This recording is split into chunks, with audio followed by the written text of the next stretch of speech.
నుంచి దేవుని ఘనమైన పరిశుద్ధనామకే మహిమ కలుగును గాక. చిన్న ప్రార్థన చేసుకుని వాక్య భాగంలోకి వెళ్దాం. స్తోత్రం నాయన, మహాపరిశుద్ధుడు అనే దేవ మీకే వందనాలు, స్తోత్రాలు. మహోన్నత మహాగణుడ గొప్పవాడ, జీవము గల మా తండ్రి, జీవాధిపతి, సర్వశక్తి మంత్రుడు దేవ, మీకు స్తోత్రాలు ప్రభువ. అయ్యా అదే కలసంలో వివాదాలు చెందుకు వచ్చాం. మమ్మల్ని దీవించండి, ఆశించండి, కృపద ఇచ్చండి, సహాయం నడిపించి మీరే మహిమ పొందమని ఈ సన్నిధి మీ ప్రశాంత మాకు తోడుగా ఉంచి సహాయం చేసి అయ్యా వాక్యం చూసిన ప్రతి బిడ్డను కూడా దీవించి ఆశ్రయించమని యేసునామములో అడుగుతున్నాం తండ్రి. మంచి దేవుని ఘనమైన పరిశుద్ధ నామముకే మహిమ కలుగును గాక. దేవుని యొక్క మహాకృపను బట్టి గత కాలం అంతా కూడా దేవుడు కాల్చి కాపాడి అడ్డకల కింద దాచి మరొక రోజు ఆయన సద్దులు గడడానికి దేవుడు సమయాన్ని దయచేశాడు. అందరి బట్టి ఆయన నామముకి మహిమ కలుగును గాక. వాక్యం వినుచున్నా చూస్తున్నా మీ అందరికీ కూడా ప్రభువైన యేసుక్రీస్తు నామములో వందనములు శుభములు తెలియజేస్తున్నాను. నేను దినాన్ని 2వ సమయాల గ్రంథం 23వ అధ్యాయాన్ని మనం ధ్యానం చేస్తాం. 23వ అధ్యాయంలో రాబో మెస్సయ్య గురించి, క్రీస్తుని గురించి మాట్లాడిన కొన్ని మాటలోనే, అలాగే రాజు దగ్గర, దావీదు దగ్గర అనుచరులుగా ఉన్న వారు రాజు కోసం ఎంత ప్రయాసపడ్డారో, రాజు కోసం ఎంత ప్రాణాలకైనా తెగించి నిలబడ్డారో ఆ యొక్క పరిస్థితులు మనం చూసాం. వాళ్ళ దగ్గర ఉన్న వారిలో, మొత్తం ఉన్న వారిలో చాలా ప్రాముఖ్యమైన వారిలో 30 మంది ఉంటే 30 మందిలో కూడా ముగ్గురులో ఇంకో ముగ్గురు అసలు రాజు కోసం ప్రాణము కూడా తెగించి రాజు కోసం వాళ్ళు చేసిన పనంతా కూడా దేవుడు ఏది మర్చిపోకుండా అన్ని కూడా రాయించాడు. అయితే ఇక్కడ జరిగిందంతా కూడా రాజు కోసం కాదు, కానీ దేవుని పక్షాన, దేవుని ప్రజల పక్షాన చేసిన వారి యుద్ధం, దేవుని జనుల కోసం ప్రత్యేకమైన యుద్ధం వాళ్ళు చేసి ఉన్నారు. దాన్ని బట్టి దేవుడు ఈ గ్రంథంలో వారి పేర్లన్నీ కూడా వ్రాయించారు. తర్వాత 24వ అధ్యాయంలో మనం చూసినట్లయితే, ఇంకొక మారు యెహోవా కోపము ఇశ్రాయేలు మీద రగులు కొనగా ఆయన దావీదును వారి మీదకి ప్రేరేపణ చేసి, నీవు పోయి ఇశ్రాయేలు వారిని, యోధా వారిని లెక్కించుమని అతనికి ఆజ్ఞ ఇచ్చాను. అందుకు రాజు తన యుద్ధనున్న సైన్యాధిపతి అయిన యోవాబును పిలిపించి, జనసంఖ్య ఎంత అనేది నాకు తెలియగలందులకై దాను మొదలుకొని బేర్షెబా వరకు ఇశ్రాయేలు గోత్రములలో నువ్వు సంచారము చేసి వారిని లెక్కించమని ఆజ్ఞయగా, యోవాబు జనుల సంఖ్య ఎంతై ఉన్నను నా ఏలినవాడును రాజునగు నీవు బ్రతికి ఉండగానే దేవుడైన యెహోవా దాని 100 అంతలు ఎక్కువ చేయనుగాక. నా ఏలినవాడును రాజునగు నీకు ఈ కోరిక ఎలా పుట్టెను అనను. అయినను రాజు యోవాబునకు సైన్యాధిపతులకు గట్టి ఆజ్ఞ ఇచ్చి ఉండుట చేత యోవాబును సైన్యాధిపతులను ఇశ్రాయేలు సంఖ్య చూసుటకై రాజు సముఖములో నుండి బయలువెళ్ళి యోర్దాను నది దాటి యాజేరు తట్టున గాదు లోయ మధ్య నుండి పట్టణపు కుడిపార్శ్వమునున్న ఆరోయేరు దిగి అక్కడి నుండి గిలాదునకు తహింపోది ఓర్చి దేశమునకు వచ్చిరి. తర్వాత దానాయానునకు పోయి తిరిగి సీదోనుకు వచ్చిరి. అక్కడి నుండి బురుజు గల తూర్పు పట్టణమునకును హివ్వీల యొక్కయు కనానీయుల యొక్కయు పట్టణములన్నిటిని వచ్చి యూదా దేశపు దక్షిణ దిక్కునున్న బెయేర్షెబా వరకు సంచరించిరి. ఈ ప్రకారము వారు దేశమందంతయు సంచరించి 9 నెలల 20 దినాలు తిరిగి యెరూషలేమునకు వచ్చిరి. అప్పుడు యోవాబు జనసంఖ్య వెరసి రాజునకు అప్పగించెను. ఇశ్రాయేలు వారిలో కత్తి దూయగల 8 లక్షల మంది యోధులు ఉండిరి. యూదా వారిలో 5 లక్షల మంది ఉండిరి. హల్లెలూయా. ఇక్కడ చూసినట్లయితే దేవుని ప్రజల మీద దేవుని కోపం వచ్చి దావీదుని ప్రేరేపించి చేసిన పని జనసంఖ్య రాయమన్నాడు. జనసంఖ్య అంటే ఇప్పుడు యుద్ధం చేసే వారి సంఖ్య ఎంత ఉంది, ఈ దేశాన్ని, పట్టణాన్ని కాపాడే వారి సంఖ్య ఎంత ఉంది అని చెప్పి రాయమని చెప్పాడంట. అంటే దేశాన్ని, పట్టణాన్ని కాపాడే వారి సంఖ్య, సైన్యము సంఖ్య ఎంత ఉందని చెప్పేసి యోవాబుని సైన్యాధిపతులు పిలిపించి రాయమంటే యోవాబు అడుగుతున్నాడు, అయ్యా నీకెందుకు వచ్చింది ఆలోచన? దేవుడు ఉన్నదానికంటే 2 అంతలు చేస్తాడు ఆయన, నువ్వు ఉండగా 100 అంతలు చేస్తాడు ఆయన. దేవుడు పట్టణాన్ని కాపాడేది అని చెప్పినప్పటికీ కూడా దావీదు ఏమాత్రం కూడా అంగీకరించకుండా, దావీదు ఏమాత్రం కూడా ఇదవ్వకుండా ఈ ప్రజల సంఖ్య అంతా కూడా రాయించుకొని రమ్మన్నప్పుడు వెళ్ళాడు. యోవాబు వెళ్ళి రాయించుకొని వచ్చాడు. యోవాబు అన్ని కూడా మొత్తం ఎంతమంది అక్కడ ఇశ్రాయేల్ ఎంతమంది ఉన్నారో, యూదాలు ఎంతమంది ఉన్నారో మొత్తం జనుల సంఖ్య అంతా కూడా వ్రాయించుకొని, అంటే యుద్ధ వీరుల సంఖ్య రాయించుకొని వచ్చారు. యుద్ధ వీరుల సంఖ్య రాయించుకొని వచ్చినప్పుడు ఆయనకు ఒక అతిశయం అనమాట. అమ్మయ్య, ఎంతమంది నా దేశాన్ని కాపాడే వాళ్ళు ఉన్నారు, ఎంతమంది నా దేశానికి భద్రత ఇచ్చే వాళ్ళని ఉన్నారు అని చెప్పి అన్నప్పుడు, వారు దేశానికి భద్రత ఇస్తారా? యెహోవా పట్టణాన్ని కాపాడిని ఎలా వాడు కాపాడేవాడు రాత్రంతా మేలుకొని ఉంట వ్యర్థమే. ఆయన యుద్ధం చేయకపోతే వీళ్ళు ఎంత యుద్ధం చేసినా వ్యర్థమే. దావీదు గారికి వచ్చిన ఆలోచన, దావీదు గారిని ప్రేరేపించిన ప్రేరేపణ ఏది ఏమైనా సరే జనులకు చాలా నష్టం తీసుకొచ్చేలాగా చేసింది. తర్వాత 10వ వచనంలో, జనసంఖ్య చూచినందుకై దావీదు మనస్సు పుట్టుకొనగా అతడు, నేను చేసిన పని వలన గొప్ప పాపం కట్టుకొంటిని, నేను ఎంతో అవివేకనై దాన్ని చేసి తినని యెహోవా కరుణించి నీ దాసుడైన నా దోషమును పరిహరింపమని యెహోవాతో మనవి చేయగా, ఉదయమున దావీదు లేచినప్పుడు దావీదునకు దీర్ఘదర్శియగు గాదు గాదునకు యెహోవాకు ప్రత్యక్షమై ఇలాగూ సెలవిచ్చాను, నీవు పోయి దావీదుతో ఇట్లనము, యెహోవా సెలవిచ్చినదేమనగా, 3 విషయములను మీ ఎదుట పెట్టుచున్నాను, 3 విషయాలను ఎదుట పెట్టుచున్నాను, వాటిలో ఒకదాన్ని నీవు కోరుకునే ఎడల నేనది నీ మీదకి రప్పించేదను. కావున గాదు దావీదునద్దకు వచ్చి ఇట్లని సంగతి తెలియజెప్పాను, నీవు ఈ దేశమందు 7 సంవత్సరములు క్షామము కలుగుట ఒప్పుకొందువా? నిన్ను తరుముచున్న నీ శత్రువుల ఎదుట నిలవలేక నీవు 3 నెలలు పారిపోవట ఒప్పుకొందువా? నీ దేశమందు 3 దినములు తెగులు రేగుటకు ఒప్పుకొందువా? యోచన చేసి నన్ను పంపిన వారికి నేనేయవలసిన ఉత్తరము నిశ్చయించి తెలియచేయమనగా, అందుకు దావీదు, నాకేమీ తోచక ఉన్నది, గొప్ప చిక్కుల్లో ఉన్నాను, యెహోవా బహువాత్సల్యత గలవాడు గనుక మనుషుని చేతిలో పడుట కంటే యెహోవా చేతిలోనే పడుదుముగాక అని గాదుతో అనెను. అందుకు యెహోవా ఇశ్రాయేలు మీద తెగులు రప్పించగా ఆ దినము ఉదయం మొదలుకొని సమాజ కూటపు వేళ వరకు అది జరుగుతుండెను. అందుచేత దాను నుండి బెయేర్షెబా వరకు 70,000 మంది మృతి నొందిరి. అయితే దూత యెరూషలేము పైన హస్తము చాపి నాశనం చేయబోనప్పుడు యెహోవా ఆ కీడును గుర్చి సంతాపముంది, అంతే చాలును, నీ చెయ్యి తీయమని జనులను నాశనం చేయు దూతకు ఆజ్ఞ ఇచ్చెను.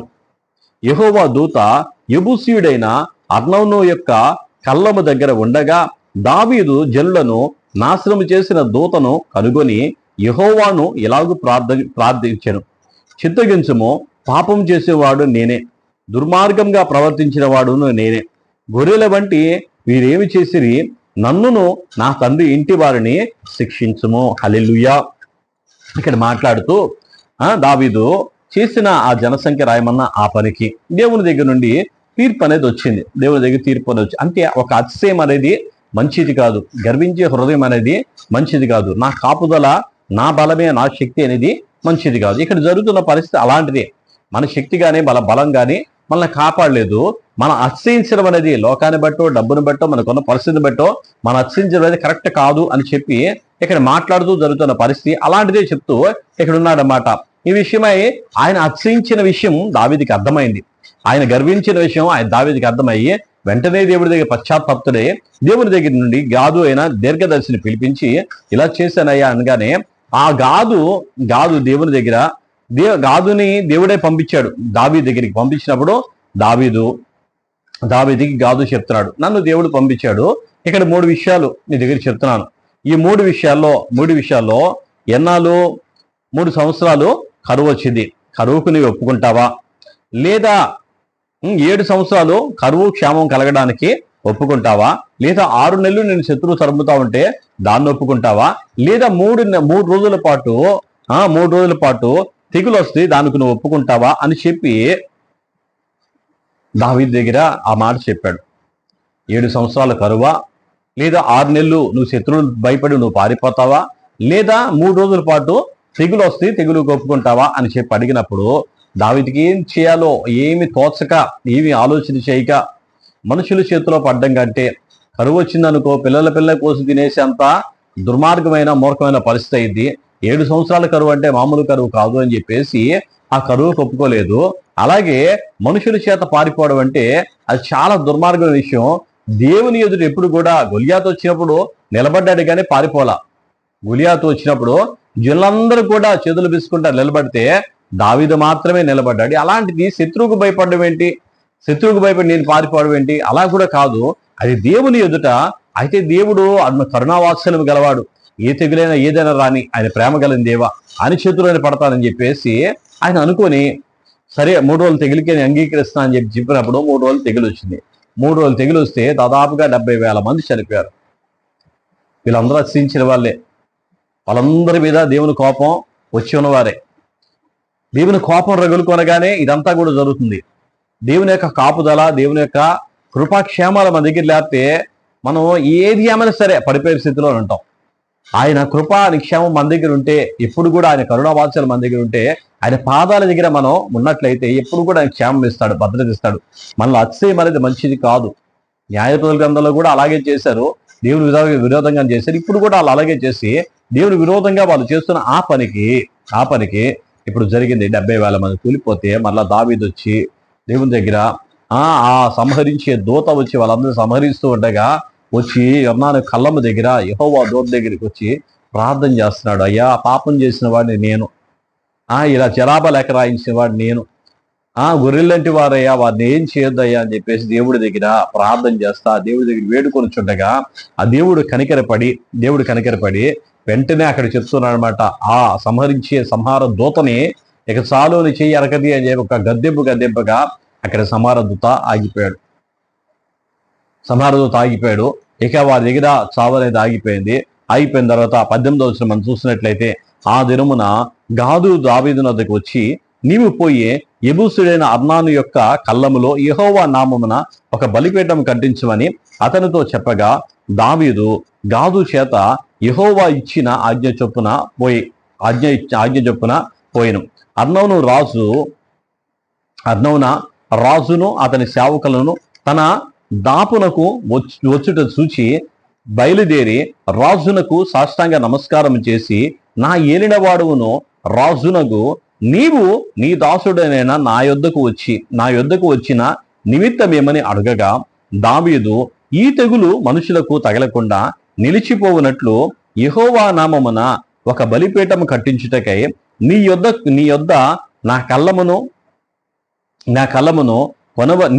ఈ కళ్ళమును కొనవలనని వచ్చి తిని అనెను. అందుకు అరవును నా ఏలినవాడు నీవు చూచి ఏది నీకు అనుకూలమో దాన్ని తీసుకొని బలి అర్పించుము, చిత్తగించుము. దహన బలికి ఎడ్లున్నవి, నూర్చు కర్రలు, సామాన్లు, కట్టెలను అక్కరకు వచ్చును. రాజా, ఇవన్నీ అరవును నేను రాజునకు ఇచ్చుచున్నానని చెప్పి, నీ దేవుడైన యెహోవా నిన్ను అంగీకరించును గాక అని రాజుతో అనగా, రాజు ఇలాగు నేను అలా తీసుకొను, వెల ఇచ్చి నీ యొద్ద పొందును, వెల ఇయ్యక నేను తీసుకొనిన దానిని నా దేవుడైన యెహోవాకు దహన బలిగా అర్పించనని అరౌనాతో చెప్పి ఆ కళ్ళమును ఎడ్లను 50 తులముల వెండికి కొనెను. అక్కడ దావీదు యెహోవా నామమున ఒక బలిపీఠం కట్టించి దహన బలులను సమాధాన బలులను అర్పించెను. యెహోవా దేశము కొరకు చేయబడిన విజ్ఞాపనలను ఆలకింపగా ఆ తెగులు ఆగి ఇశ్రాయేలును విడిచిపోయెను. హల్లెలూయా. అప్పుడు వెళ్ళి గాదు వచ్చి చెప్తున్నాడు అనమాట. ప్రవక్త అయిన గాదు, దీర్ఘదర్శి అయిన గాదు దావీదుకి చెప్తూ మాట్లాడుతున్నాడు. దావీదు చెప్తూ అన్నాడు, అరౌను కళ్ళంలో బలిపీఠం కట్టు, అక్కడ బలి అర్పించు అన్నప్పుడు అరౌను దగ్గరికి వెళ్ళి అడుగుతున్నాడు, ఇక్కడ బలిపీఠం కడతాను, ఇక్కడ దేవునికి బలి అర్పిస్తానంటే అరౌను అంటున్నాడు కదా, నీ ఎదుటి ఇదంతా ఉంది, నువ్వు ఇక్కడ బలిపీఠం కట్టు, అలాగే ఎద్దులు ఉన్నాయి, అలాగే దానికి నూర్చు కర్రలు అన్ని కూడా ఇక్కడ అన్ని ఉన్నాయి, నువ్వు చెయ్య అంటే దావీదు అంటున్నాడు కదా, నేను ఊరకనే తీసుకోను, ఏది కూడా నాకు ఊరకే వద్దు, ఊరకే వచ్చిన దాన్ని నేను దేవుని బలికి అర్పించను, నువ్వు దానికి వెల ఇచ్చి నేను తీసుకోమని చెప్పేసి అక్కడ ఇచ్చాడు. చూడండి, ఏదైనా సరే ఊరికే రావాలని కానీ ఊరికే వచ్చింది దేవుడు అంగీకరించడం అనే మాట ఇక్కడ కనపడుతూ ఉంది. చూడండి, అబ్రహాం మనం చూసినప్పుడు అదుల్లాము గుహలో అక్కడ అడిగినప్పుడు ఆ గుహలో మక్పేలా గుహల దగ్గర ఆయన ఆ దేశం వాళ్ళందరూ కూడా ఊరికే తీసుకోమన్నా సరే ఆ రోజు తీసుకోవాలా, నాకు ఊరికే వద్దు వెల ఇచ్చే తీసుకుంటా అని చెప్పేసి వెల ఇచ్చి కొనుక్కున్నాడు.